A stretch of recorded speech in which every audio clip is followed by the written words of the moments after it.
d'énergie, sauf dans le cas de travaux aux abords de monuments historiques qui devraient continuer à relever de l'avis conforme.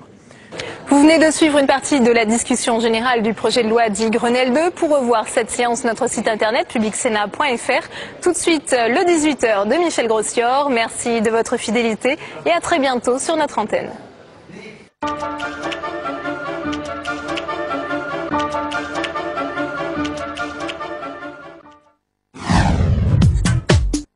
« 1971, au Pérou, des milliers de personnes ont un rêve, il s'appelle Villa El Salvador. Ni eau, ni électricité, juste du sable et un immense désert, tout était à faire.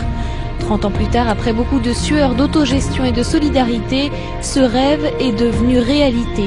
Ce documentaire nous dresse le portrait d'une ville et de ses habitants au destin exceptionnel. Villa El Salvador, les bâtisseurs du désert, un documentaire réalisé par Jean-Michel Rodrigo et Marina Pogam.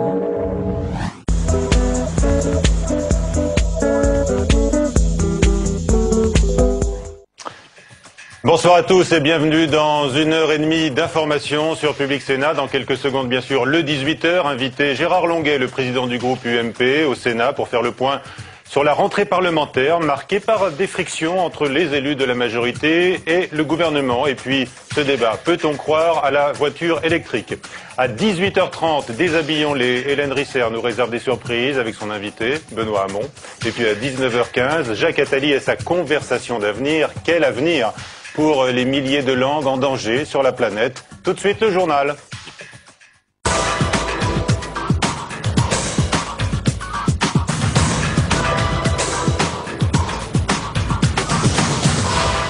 Toute l'actualité politique de ce mardi 15 septembre, c'est le 18h. Les titres.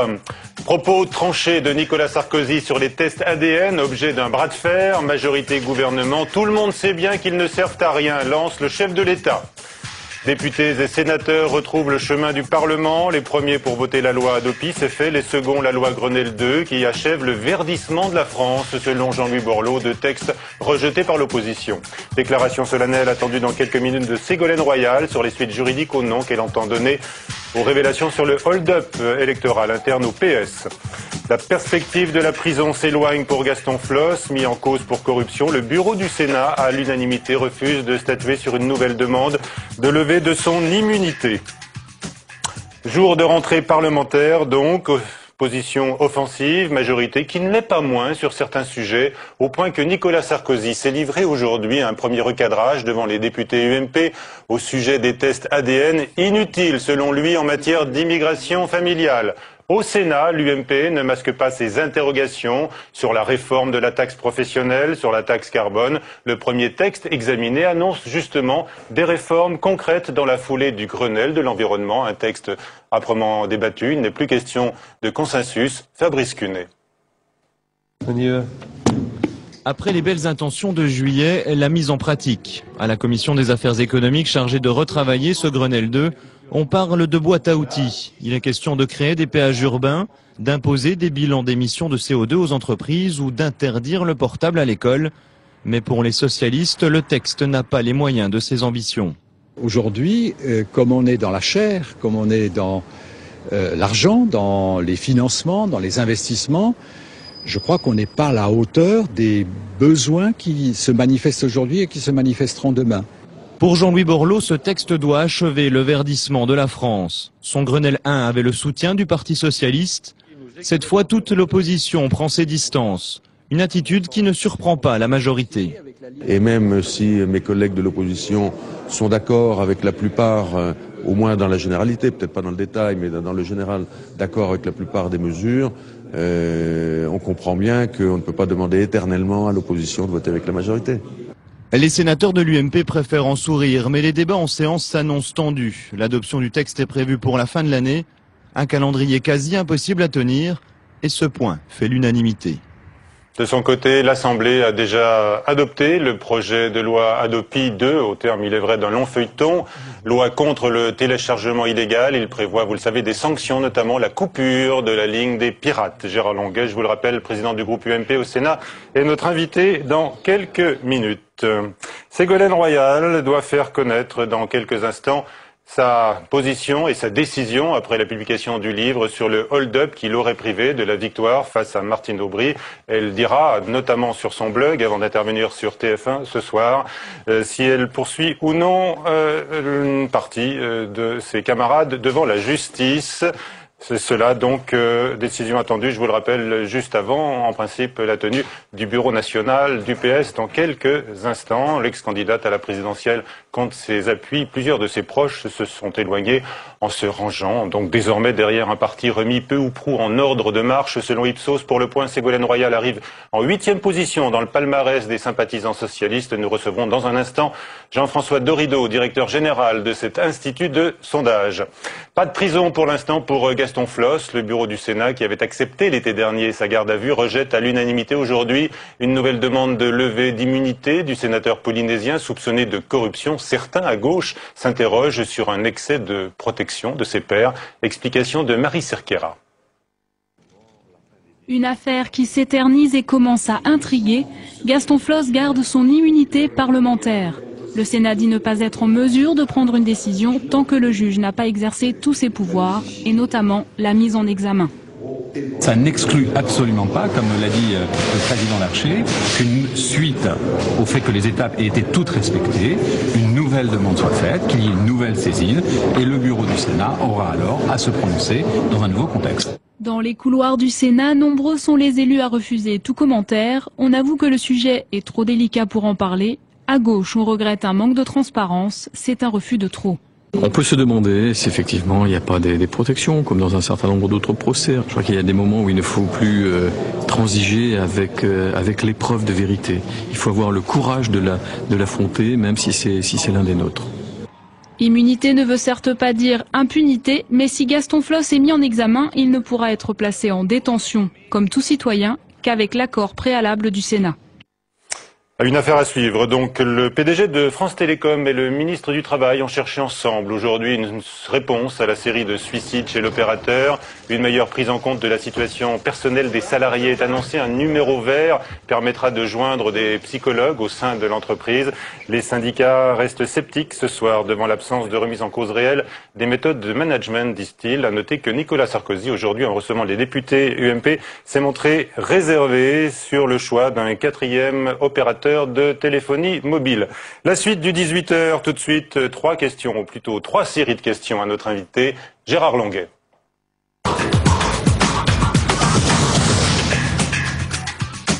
Gérard Longuet, bonsoir. Bonsoir. Première question sur la rentrée parlementaire, bien évidemment. Est-ce que vous confirmez, après avoir retrouvé vos collègues, que les frictions l'emportent sur le climat de consensus entre le gouvernement et les élus de la majorité ?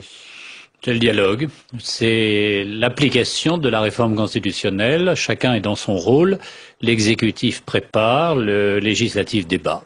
Alors vous confirmez que les inquiétudes sont nombreuses, quelles sont celles qui ont le plus de retentissement, je veux dire, parmi vos collègues, quelles sont les réformes annoncées qui passent mal? C'est le débat. Oui. Le débat, il y a un ordre du jour extrêmement chargé. Ce qui passionne mes collègues, ce qui me passionne, c'est la perspective d'une réforme des collectivités locales. Ce qui me soucie, c'est que la réforme de la taxe professionnelle vienne rapidement, avant même que l'on ait examiné la réforme des collectivités locales. Ce qui m'intéresse, c'est de mesurer toutes les implications concrètes de la taxe carbone. Je prends un exemple très simple. Nous sommes une assemblée des collectivités locales. Les conseils généraux gèrent les transports scolaires. Et les transports scolaires, c'est d'abord du carburant.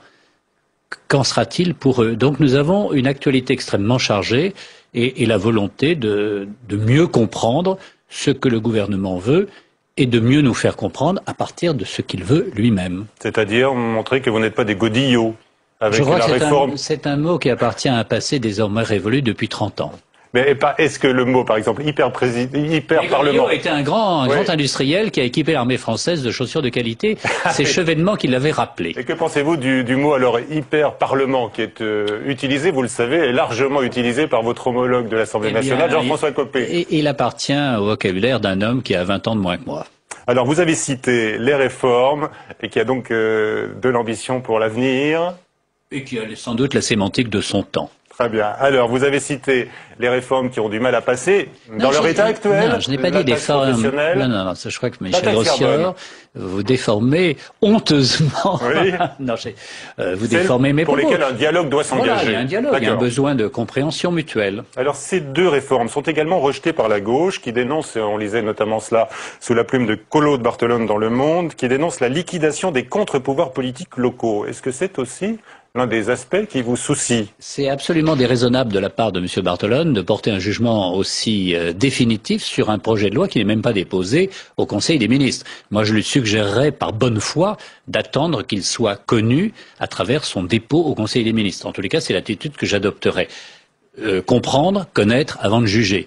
Manifestement, ça n'étouffe pas M. Barthelone. Alors, deuxième série de questions, Gérard Longuet, sur justement les rapports entre le groupe majoritaire que vous présidez ici au Sénat et le chef de l'État. Est-ce que vous pouvez assurer à Nicolas Sarkozy que les textes votés répondront à ses priorités, à ses choix, à ses objectifs? Moi, je suis élu par les sénateurs et par ailleurs, je soutiens l'action du président Sarkozy. Et mon rôle, c'est de faire que les uns et les autres s'entendent bien. Je crois que ça devrait fonctionner. Simplement, il y a une exigence d'information réciproque. Et c'est d'ailleurs le président de la République qui a souhaité rencontrer les sénateurs. Nous irons déjeuner avec lui après-demain, voilà, comme il l'a fait aujourd'hui avec les députés. Bon, c'est une façon de construire un dialogue profitable. Alors, il y a eu un premier recadrage aujourd'hui du chef de l'État avec les députés, puisqu'il leur a dit, mais vous le savez bien, tout le monde le dit, tout le monde le sait, les tests ADN sont inutiles. Est-ce que vous partagez ce point de vue du chef de l'État sur les tests qui ont été objet de tant de polémiques au sujet de l'immigration familiale? Je me souviens que ces tests découlent d'un amendement d'un collègue député, Thierry Mariani, oui, et au Parlement, et Jean-Pierre Raffarin, je m'en souviens, avait été très actif, au Sénat, pardon, nous avions été mesurés en insistant sur les difficultés techniques. Aujourd'hui, on découvre ces difficultés techniques. C'est pas pour nous tout à fait une surprise. Donc vous approuvez la décision du ministre Éric Besson de ne pas signer les décrets d'application de cette loi votée? J'aurais aimé qu'Éric Besson en parlât avec ceux qui étaient à l'origine de cet amendement, c'est-à-dire avec les députés, avant que d'informer l'opinion publique. Mais est-ce que cet épisode, néanmoins, Gérard Longuet, ne montre pas que la loi avait été utilisée à l'époque pour un peu comme marquage idéologique et qu'on ne s'était pas tellement soucié de son application? Il arrive parfois qu'il y ait des amendements qui aillent très au-delà de ce que veut l'auteur de l'amendement. Souvenons-nous de l'auteur sur la colonisation et sur un impact dans la vie française. Bon, l'amendement était de bonne volonté et son impact était sans doute disproportionné avec la volonté même de l'auteur. Donc il y a des amendements qui échappent à leurs auteurs. Je suis d'accord avec vous. D'accord. Autre interrogation sur un texte qui pose problème, le texte qui bénéficie à la scientologie. Est-ce que vous êtes troublé par ce texte qui pourrait empêcher la condamnation de cette secte pour escroquerie? C'est un effet collatéral qui n'a pas été envisagé.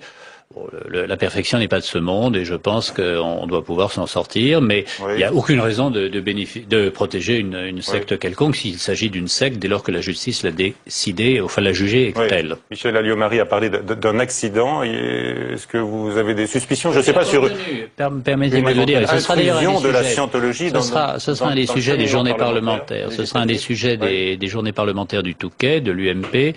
Les conditions de travail de nos deux assemblées. Travaillent beaucoup, jamais autant de journées, jamais autant d'heures, jamais autant de textes, et donc le risque de petites imperfections. Voire d'une infiltration de la scientologie dans le processus législatif. La question est posée. C'est une idée qui m'échappe totalement, en tous les cas, de la part du groupe UMP. Allez, dernière question pour la dernière minute, Gérard Longuet. Brice Hortefeux a été au cœur d'une polémique. Il n'en est pas sorti d'ailleurs pour certaines associations. Après sa phrase sur les Arabes, il a exprimé des regrets. Pour vous, l'incident est clos. Et quelles leçons est-ce que vous en tirez? Moi, je suis très triste pour Brice Hortefeux, qui est un homme extrêmement sensé, très raisonnable, très proche des gens, et pour la communauté arabe et musulmane de France, qui fait partie d'une façon intégrale de notre société.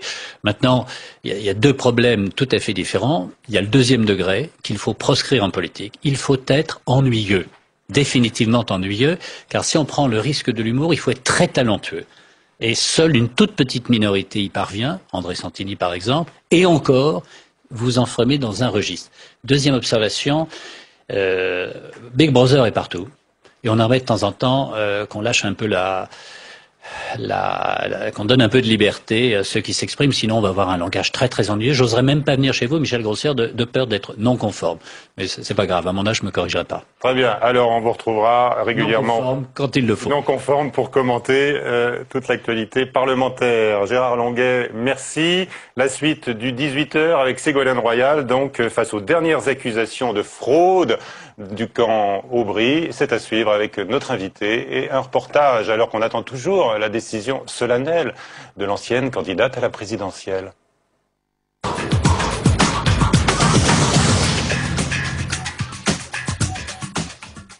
Aujourd'hui, Thomas Raguet a enquêté sur les soutiens de Ségolène Royal qui semblent se faire rares depuis quelques semaines. Beaucoup parmi son entourage lui recommandent en effet de calmer le jeu après la publication de ce livre, donc Hold Up au Parti Socialiste. Thomas Raguet. Difficile de trouver des amis de Ségolène Royal aujourd'hui. Le mot d'ordre est donné, pas de commentaires avant de savoir ce qu'elle va dire. Quant à ceux qui ont pris un peu de champ avec l'ex-candidate à la présidentielle, ils espèrent un discours rassembleur. J'attends un discours qui prenne la mesure de la réalité de la situation, qui parle aussi de la France et qui ait la gravité nécessaire sans rouvrir des plaies inutiles. Même son de cloche parmi les autres socialistes présents cet après-midi à l'Assemblée nationale. Il faut calmer le jeu. Je crois que tout le monde a compris ce qui s'était passé au moment du congrès de Reims. Exiger effectivement qu'on ne puisse plus revivre une épreuve comme celle-là. Demander qu'on ait un parti qui fonctionne dans la transparence. Avoir les primaires, mais les procédures judiciaires, surtout pas. J'espère que le bon sens l'emportera, que les socialistes travaillent à leur propre rénovation, mais surtout au service d'un projet pour la France. C'est ça qu'on attend des socialistes. Au sein même du PS, ses soutiens se font plus rares. Alors aimerait-elle une traversée du désert? Vous savez, il y a des traversées du désert qui sont très courtes et ça n'est pas un désert. Encore une fois, c'est une occasion de mettre en évidence auprès d'elle des fidélités profondes et durables. Lâché par certains proches, en sera-t-il de même pour ses électeurs? Un sondage IFOP Paris Match la classe aujourd'hui 34e personnalité préférée des Français, en hausse de 2 points certes, mais derrière Nicolas Sarkozy. Voilà, et de ce sondage, nous parlons maintenant avec Jean-François Dorido. Bonsoir. Bonsoir. Vous êtes le directeur général d'Ipsos, alors que nous sommes tous sous pression, comme les camarades de Ségolène que nous avons vus dans le reportage. On attend toujours sa prise de décision solennelle, notamment sur son blog. On sait qu'elle sera l'invitée de TF1 ce soir à 20h. Vous mesurez pour le point la popularité des responsables politiques. Où en est Ségolène Royal chez les sympathisants socialistes ? Alors chez les sympathisants socialistes, elle garde un certain crédit puisqu'elle est à 57% de popularité, mais ce n'est que la 8e place. Elle est quand même très très loin derrière Bertrand Delanoë qui se détache largement à 77% et elle reste maintenant quand même à une certaine distance de Martine Aubry. Donc Ségolène Royal, qui a longtemps été la personnalité préférée des sympathisants socialistes, ne l'est plus, mais depuis déjà près d'1 an. Alors voilà pour l'analyse quantitative et j'ai envie de dire, est-ce que vous allez un petit peu plus loin avec des études qualitatives sur les motivations des sympathisants par rapport à leur ténor? Alors, quand on regarde un peu la popularité de Ségolène Royal, on s'aperçoit qu'elle a toujours des soutiens quand même particuliers dans les classes populaires, hein, chez les ouvriers, chez les gens de faibles revenus. Elle a perdu ses soutiens importants dans les jeunes générations et finalement son côté anticonformiste, qui était une de ses marques de fabrique et qui lui était portée qui avait un certain crédit auprès de l'opinion, c'est peut-être ce qui la dessert aujourd'hui. Très bien, mais elle sait encore jouer avec les attentes de l'opinion. On l'a vu à la rentrée, sa prise de position contre la taxe carbone, qui avait étonné pas mal de ses petits camarades. On vient d'en voir certains dans le reportage de Thomas Raguet.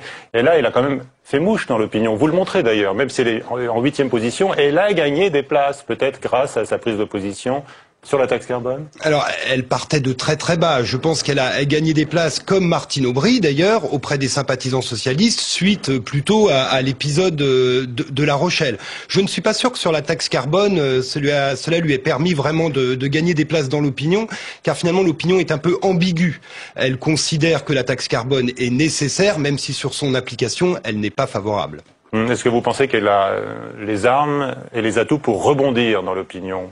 Ça va être un peu difficile. Et là, la séquence que nous attendons, à mon avis, n'est pas une bonne chose vis-à-vis de l'opinion. Mais je pense que ce n'est absolument pas le but de Ségolène Royal. Cette séquence est une séquence interne au Parti socialiste. Le but, à mon avis, de Ségolène Royal est de retrouver une certaine légitimité à l'égal de Martine Aubry, en montrant que elle, finalement, aurait pu aussi gagner, puisque ce sont les fraudes qui l'ont empêché d'accéder à cette fonction. Très bien. Alors, on se rappelle du procès qui avait été fait au sondeur, puisqu'on vous avait dit que c'est vous qui aviez fabriqué le phénomène Ségolène Royal.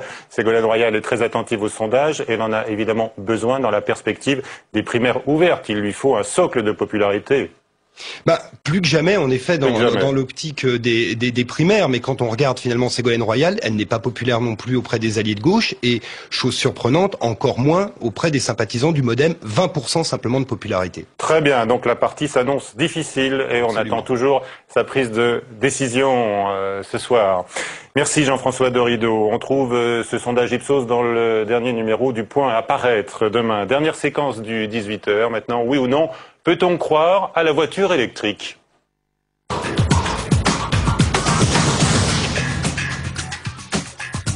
La voiture électrique, eh bien vous le savez, elle est en vedette en ce moment et notamment lors du salon de Francfort qui ouvre ses portes au public jeudi. Renault présente ainsi 4 prototypes des voitures zéro émission, annonce le PDG du constructeur Carlos Ghosn. BMW annonce de son côté ce soir dans une interview au Monde une voiture électrique de série. Avant 5 ans, les grands constructeurs estiment que la révolution électrique prendra du temps et ne concernera au final dans 15 ou 20 ans que 10 ou 15% du parc automobile. 2 invités pour répondre à cette question. Oui ou non, peut-on croire à la voiture électrique dans le futur? Avec nous, Louis Nègre, bonsoir. Vous êtes sénateur des Alpes-Maritimes et Jean Sirota, expert en énergie et auteur d'un rapport récent sur l'automobile du futur. Justement, Louis Nègre, oui ou non, peut-on croire à la voiture électrique? La voiture électrique n'est pas la panacée universelle. Mais la voiture électrique est un segment sur lequel il faut travailler, avancer, parce que de toute manière, on ne peut pas continuer comme on continue actuellement. Jean Sirota, oui ou non, peut-on croire à la voiture électrique? Je crois que c'est une question trop générale pour qu'on puisse y répondre de façon précise. L'avenir de l'automobile, pour moi, il passe en priorité par la réduction des consommations. On peut diviser par 2 les consommations des véhicules thermiques. Après, si on estime que les véhicules thermiques sont insupportables en ville à cause des problèmes de bruit et de pollution, alors il faut utiliser de l'électricité. Alors quand on regarde le problème de l'électricité, on se dit il y a encore des problèmes sur les batteries, elles sont chères, elles sont pas fiables, etc. Donc commençons par un véhicule hybride, et puis quitte à ce que le véhicule électrique soit l'aboutissement extrême du développement de l'électricité dans l'hybride. Oui, Nègre. Vous, qu'est-ce que vous proposez concrètement pour donner un coup de booster aux voitures électriques? Alors, Monsieur si on parle des villes, par exemple. Grand expert. Oui. Donc, je ne me placerai pas directement sur un niveau technique. Je dis simplement que dans ce domaine-là, je pense que si on avait fait autant de recherches dans le véhicule électrique qu'on l'a fait dans le thermique, peut-être qu'on aurait d'autres progrès aujourd'hui. Donc, quand j'entends que le véhicule thermique peut encore progresser, pourquoi ne l'a-t-on pas fait jusqu'à maintenant, à ce moment-là? Voilà. Et donc, je me pose une question, non pas à M. Sirota, mais aux constructeurs. Pourquoi ont-ils attendu aujourd'hui pour commencer à faire des progrès? Enfin, Allez, regardons vers le futur. Hein. Ils donnent manifestement, les constructeurs que vous incriminez, ils donnent une impulsion lors de ce sommet de Francfort. Ils ont aussi, bien sûr, retenu les leçons de la crise. Vous-même, Monsieur le sénateur, vous proposez de booster la place des véhicules électriques dans les villes. Expliquez-nous. Je pense effectivement, c'est une mission que la clé, ce sont les prises. Ce sont les prises, effectivement, et donc j'ai suggéré d'ailleurs cet après-midi même en discussion générale sur le Grenelle 2 au ministre d'État de bien vouloir prévoir un système de recharge qui permettrait de donner aux véhicules électriques cette autonomie qui est insuffisante aujourd'hui. Il n'y a pas que le problème des prises. La prise la plus banale, celle qui est en 220 volts, elle permet de recharger un véhicule électrique en 6 à 8 heures. C'est pour ça, oui, la nuit, à condition qu'on n'ait pas besoin du véhicule la nuit. Et puis, il faut la recharger souvent. L'autonomie, elle n'est pas très bien définie. D'où l'idée, pour certains, de faire des échanges de batteries. Alors, moyennant quoi, il faut créer des stations-service dans lesquelles on sort les batteries usées, on en met des neuves.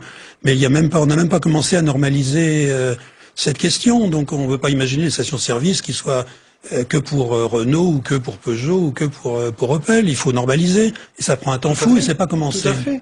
Mais c'est justement parce qu'on est déjà très en retard qu'il faut, comme vous, pour employer votre terme, booster cette situation et faire en sorte que dans les années qui viennent, on puisse avoir des véhicules électriques qui correspondent à une demande. Alors encore une fois, le véhicule électrique aujourd'hui, on ne le voit pas et même à moyen terme faire 500 km, 800 km comme véhicule à carburant liquide. C'est très clair là-dessus. Mais dans les flottes captives, dans les véhicules urbains, pour lutter contre la pollution, pour lutter contre le bruit, qui sont deux problèmes majeurs, de nuisances majeures pour nos citadins, on peut penser que le véhicule électrique a sa place.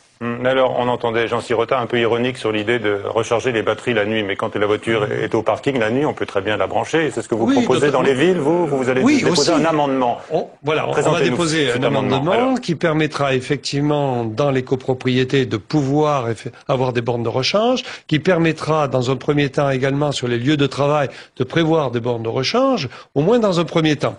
Et puis après, on étendra éventuellement sur la voie publique. Mais commençons. En tout état de cause, ce que je dis, c'est qu'il faut commencer, il faut rentrer dans le sujet, parce que des véhicules électriques, les Français en entendent parler depuis des décennies, ils attendent, eux, des résultats concrets. Alors, Carlos Ghosn parle de voitures zéro émission. Est-ce que vous êtes d'accord avec cette expression, Monsieur Nègre? A priori, oui. Sur un véhicule électrique, il n'y a pas de difficulté, il n'y a pas de CO2. Après, il faudrait voir comment est produite l'électricité. Jean Sirota, zéro émission. Est-ce que vous êtes d'accord? Ça peut être vrai, mais il y a peu de chances que ça le soit. D'abord, ça dépend du mode de chauffage de la voiture. Voiture électrique, il faut chauffer. Alors, ou bien vous prenez sur les batteries, à ce moment-là, vous faites baisser l'autonomie, ou bien vous avez une chaudière à essence. J'ai vu ça sur un modèle prototype dans lequel, sur les flancs, il y avait marqué zéro émission. Et puis, de toute façon, l'électricité, il faut la produire. Et à la production, on émet quand même de la pollution, et à commencer par du CO2, et beaucoup plus de CO2 à l'étranger qu'en France. Voilà. Alors on est d'accord. On est d'accord, Monsieur Sirota. Une voiture, c'est pas à but national. Une voiture, c'est la même voiture qu'on vend un peu partout en Europe, au moins. Et quand vous prenez le cas, mettons, de l'Allemagne, notre voisin, avec un véhicule électrique, on émet encore plus de CO2 qu'avec un véhicule thermique. De performances équivalentes. Alors, si j'en crois, mais encore une fois, vous êtes mieux placé que moi, puisque vous êtes un spécialiste de l'énergie, si j'en crois la demande, par exemple, de réacteurs nucléaires dans le monde, on peut penser qu'il va y avoir peut-être un petit rééquilibrage en faveur de l'énergie nucléaire et donc de non-production de CO2. En tout état de cause, l'un et l'autre, à quel pourcentage s'élèvera le parc électrique selon vous, à l'avenir? Parce que quand on écoute les constructeurs, finalement, ils sont assez modestes. Ils disent 10%, 15%. Oui, tout à fait. À part, il est le problème de la pollution. Donc, ça varie entre des pourcentages faibles de 5% jusqu'à 10%. Et en plus, ça dépend aussi de l'année à laquelle on cale ce pourcentage, 2030, 2020. 5% en 2030 pour des véhicules urbains et des flottes captives, c'est plausible. D'accord. Jean Sirota, vous misez plus, vous, sur les progrès de la technique en matière de moteurs à explosion, de moins en moins polluants, de moins en moins gourmands en énergie fossile. Oui, tout à fait. Et il faut mettre aussi des contraintes pour y parvenir, sinon les constructeurs continueront à améliorer lentement les performances de leurs véhicules. L'un n'empêche pas l'autre. Dans les milieux urbains denses, je peux vous dire qu'un véhicule électrique qui est silencieux, qui n'a pas d'à-coups, passe très très bien, ne fait donc aucun bruit, aucune émission de CO2. Je pense que, et sans compter le reste, de gaz à effet de serre, c'est donc un progrès. Très bien. Mais c'est un progrès qui coûte 2 fois plus qu'un véhicule thermique. Bien sûr, mais il y a une prime de 5 000 € qui est promise aux acheteurs des voitures électriques. Ça ne vous, et vous-même, pour vous-même, Jean Sirota, pour vos déplacements dans la capitale, par exemple? Mais moi, je prends un transport électrique collectif. Je prends le métro. Très bien, voilà, effectivement, c'est une alternative qu'il faut savoir privilégier. Merci, messieurs, d'avoir participé à ce débat. C'est la fin de ce 18h. Tout de suite, déshabillons-les avec Hélène Risser qui s'interroge et qui s'intéresse particulièrement ce soir aux joutes oratoires les plus fameuses du Sénat. Bonsoir à tous, à demain.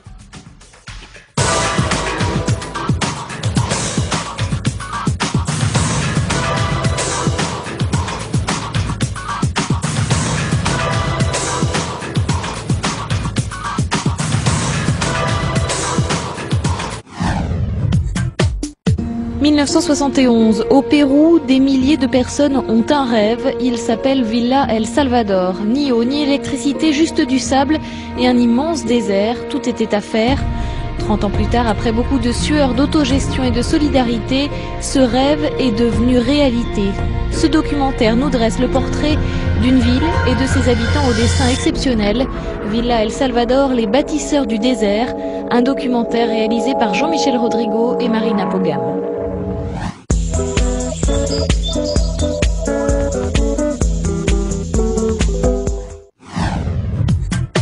3, 2, 1, top serveur. Public Sénat, c'est 2 rendez-vous quotidiens d'information politique et parlementaire. Bonsoir à tous, toute l'information politique, les titres de ce soir. Et puis il manque la vignette, la vignette sur la mettre. La vignette. Une demi-heure d'actualité, reportages, invités, chroniqueurs. On y va. 2 rendez-vous à ne pas manquer. 18h, Michel Grossior, 22h, Sonia Mabrouk, du lundi au jeudi.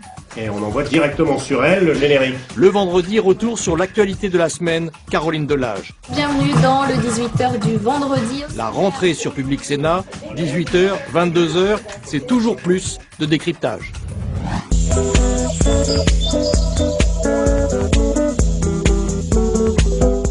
Bienvenue dans un monde de bulles, la seule émission intergalactique entièrement dévouée, dédiée, consacrée au 9e art. Ça se discute, la bande dessinée. Ça se discute longuement. Je vis avec mes personnages. Moi, je les dessine de tête. Il lui arrive des choses incroyables. C'est Wonder Woman, Miss Andy. C'était une envie depuis longtemps de faire une sorte de super-héroïne. Le coureur à pied fait quelques foulées, le tennisman envoie quelques balles. Tout ça est passionnant. Moi, je rôde mon cerveau, donc je bouquine